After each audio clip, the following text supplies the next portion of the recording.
Greetings, I'm Ken Salati, the Bridge Conference Minister of the Southern New England Conference, and I'm here today with the Reverend David Cleaver Bartholomew, who is the Transitional Minister of Stewardship and Financial Development for the Southern New England Conference. And we are going to talk with you today about proportional giving, the way in which our conference is sustained through the gifts from our local congregations. David, we're going to talk a little bit today about this idea of proportional giving, which the Conference Board of Directors approved last fall as a way for our churches to support the mission and ministry of the Southern New England Conference. So, in a few words, could you give an overview of what proportional giving is? Okay, sure. It's the new way that local churches will be able to support the work of the wider church.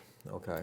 And it replaces the old giving models that we used to have. The two in Massachusetts and also the one in Connecticut are all going to be replaced by proportional giving. So we'll all be using the same method for doing it. And it works basically on the way in which churches will be asked to give a percentage of their local church in total income, basically their operating income. They will be asked to give a percentage of that to the conference, which will then also give a percentage of that to the national expression of the church. And it's much easier to understand, and it's grounded in our biblical and theological traditions. In other words, that we have continuously asked people, individuals, to give a proportion of their income to the work of the local church. Just as in Scripture, God asks us to return a portion of what we have been given under our stewardship, to return it to God and God's service. We are doing the same thing. So most people should be able to understand that pretty easily. Another strength of the proportional giving model is that as your income increases, it adjusts to how your income increases or decreases. So if the church total income decreases, then the amount that they would be asked to pass on would also decrease. It wouldn't stay stagnant at the same level that it was before. Right. So David, one of the reasons why we adopted a proportional giving model was to support the vision and the values of the new conference. Our conference declares that our vision is to live the love and justice of Jesus. And then we have 4 values that we uphold: that the local church exists to make disciples, that we are called to make the world a better place by living a life of justice and compassion, that we have to adapt and change the times in which we live and to be innovators in the time in which we find ourselves, and finally that we live this out in partnership, that we look for common ground in the communities in which we find ourselves.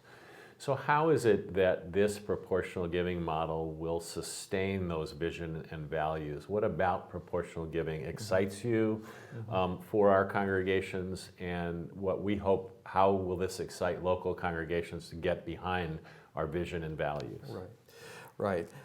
Actually, I think that's one of the real strengths of going to the proportional giving model, because it really does emphasize those 4 essential values that this new vision has.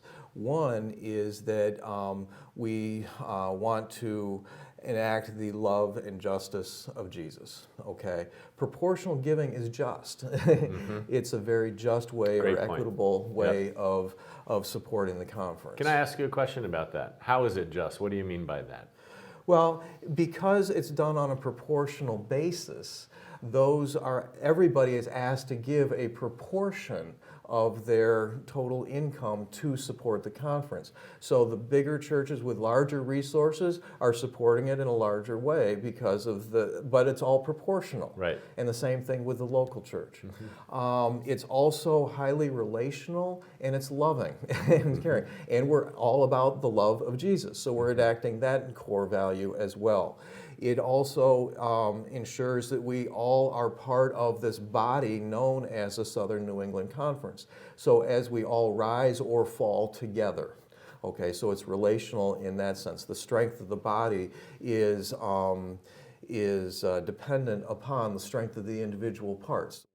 part of it is that all of the resources that we're getting from the local churches are going to the conference to exactly support those various core values that we have. Yes. So it ensures that the money which is coming forth from the local church is to achieve the ends that we've declared. Great. So David, you say that this is a really easy to understand model, this proportional giving. So let's actually try one of these proportional giving equations. Okay. If I'm a local church treasurer and I look at my budget for 2020, and I see that our projected income is $100,000, and I see that historically our church has given $5,000 total to both OCWM, basic support, and our per capita giving. So we've done this 5,000 out of 100,000.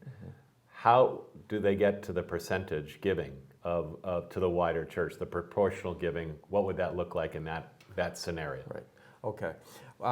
First, for 2020, we're asking churches to continue on their same level of support that they gave the previous year. So for 2020, we would be asking you to maintain your $5,000 giving.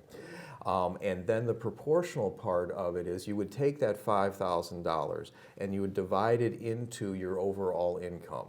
You're giving divided by your overall income. So it would be the 5,000 divided by the 100,000, which arrives at a 5% rate.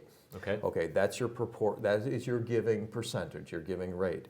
And then moving on for 2021, we would ask you to take that 5% giving rate and multiply it by your 2020 income, and that would be your contribution to the Southern New England Conference.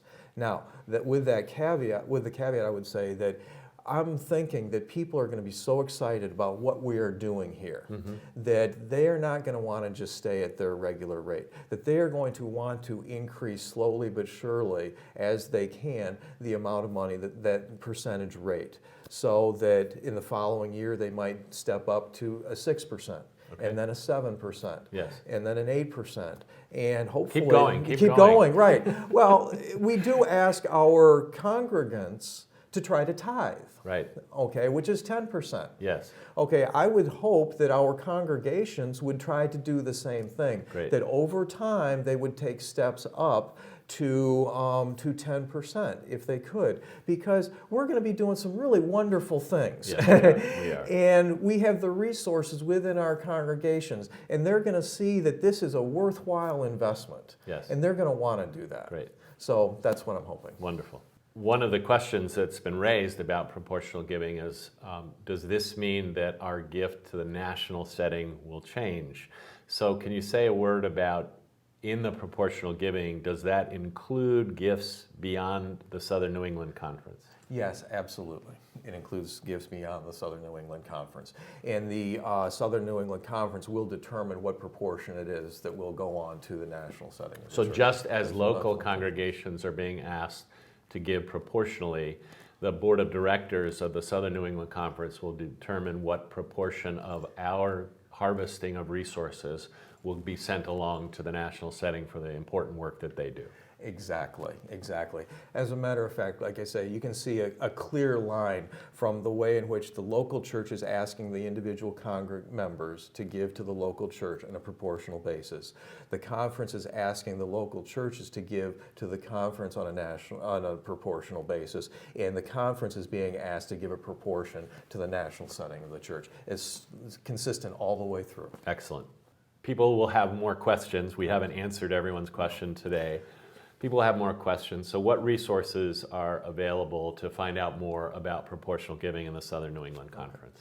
The first place that I would direct people for resources is to our website, our Southern New England UCC website. It's SNEUCC.org. And go to that website. In the upper right-hand corner, there's a search engine. They can type in proportional giving, and that will give them a whole bunch of different resources. Lots of resources Lots of there resources for people are to on use. that page, Yes. right. In addition, there will be workshops at Super Saturday on March 14th. We'll be doing 2 workshops there around the lunch period. And then throughout the course of the year, I'm going to be setting up kind of cluster gatherings to have direct contact with with churches and treasurers that they can send their people to. We will be doing PowerPoint presentations, having handouts, but we're going to be getting out, taking this to the churches in their associations, at the association meetings. They can all, and other gatherings of churches within particular areas together. And then, of course, they can always call me. Great, great. Is available. So they just look up your name on the just search engine, Reverend David Cleaver Bartholomew, Right. and get in touch with you by email or by phone, and you'll be happy to answer any questions that treasurers or leaders of local churches might have. Association treasurers might have, or anybody like that. Yep. Wonderful. So thank you for looking in on this conversation on proportional giving in the Southern New England Conference. As David has mentioned, there are resources on our website, and there will be gatherings throughout the conference to inform you about proportional giving. We're excited about this model of giving. We think that it helps congregations give to something they care about and something they're excited about, and that's the mission and ministry and the vision that we in the Southern New England Conference are now living out together. Blessings to you, and we look forward to your participation in supporting the Southern New England Conference of the United Church of Christ.